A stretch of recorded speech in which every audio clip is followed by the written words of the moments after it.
Là, j'ai les papiers.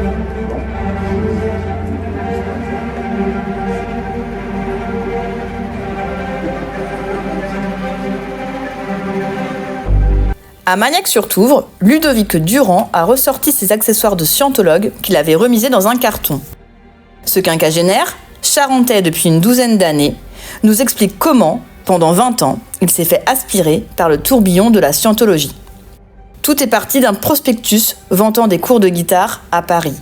Parce que dans l'entrée de l'école, ils avaient fait une pyramide de livres, la Dianétique. Le fameux livre avec le volcan, là. Donc ils vendaient le bouquin de la Dianétique dans la réception de l'école. Donc je lui dis, voilà, gars, je suis intrigué, c'est quoi ce bouquin? Il me dit, tu l'as pas lu? Non, j'ai pas lu, mais il me dit, tu veux en savoir plus? Mais ouais, je veux comprendre. Le gars, il m'a dit, venez ce soir, je vous explique tout.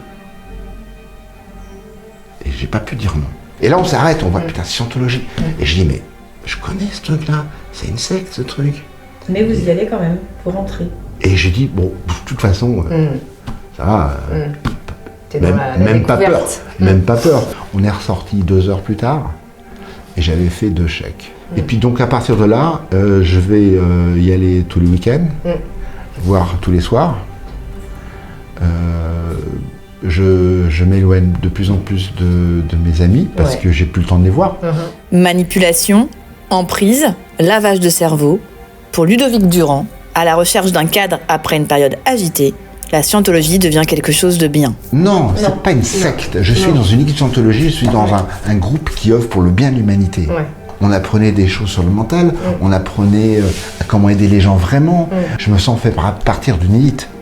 D'une élite. D'une élite, Ah ouais, totalement. Et donc à partir de là, je vais être plein temps sur le staff, j'ai plus de taf à l'extérieur. Et t'accumules tes dettes. Et j'accumule tes dettes. Et un jour, quelques années plus tard, je ne sais plus quand, un jour, je reçois un message sur Facebook d'un type que je connais super bien, qui était un ancien auditeur, chevronné, du Celebrity Centre. Puis il commence à m'orienter sur Internet. Moi, j'ai jamais mis mon nez sur Internet, sur la scientologie. Et il me dit, ouais, il faut que tu regardes ça et ça et ça. Et là, je commence à dire, waouh, c'est quoi ça? Et je découvre toutes les malversations, je découvre comment ils ont été torturés, les gars. Au sens propre, torturés. Là, c'est une avalanche parce que j'en trouve pas un petit bout. Et puis sur la vie de Hubbard, et je découvre qu'il a menti sur tout. Après avoir découvert les dessous de la scientologie, les mensonges, le Charentais décide de quitter définitivement la secte. Les conséquences sur sa relation avec son fils aîné, scientologue lui aussi, sont irréversibles. Quand on est connecté à une personne suppressive, on est ce qu'on appelle en scientologie une source potentielle d'ennui. Potential Trouble Source. Et quand on est PTS, donc il y a 3 choses à faire. Il faut découvrir quelle est la source de l'oppression. Ça c'est bon, c'est moi, salut. Deuxièmement, il faut y remédier ou rompre les liens. C'est ce qu'il a fait de façon officielle. On a eu 2 échanges de téléphone et puis un dernier échange par courrier où il m'a renié en tant que père et définitivement coupé les liens. Aujourd'hui, Ludovic Durand, scientologue repenti, veut témoigner et alerter sur les dangers de la scientologie pour éclairer les consciences.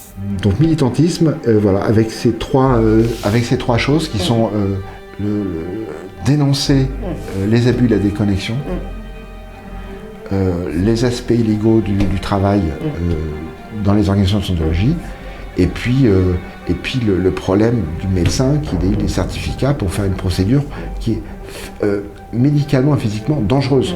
Ton fils, du coup, qui est scientologue, t'as pas envie d'aller le chercher, d'aller le sortir de là? Tu te dis pas qu'il faudrait que... Il est majeur.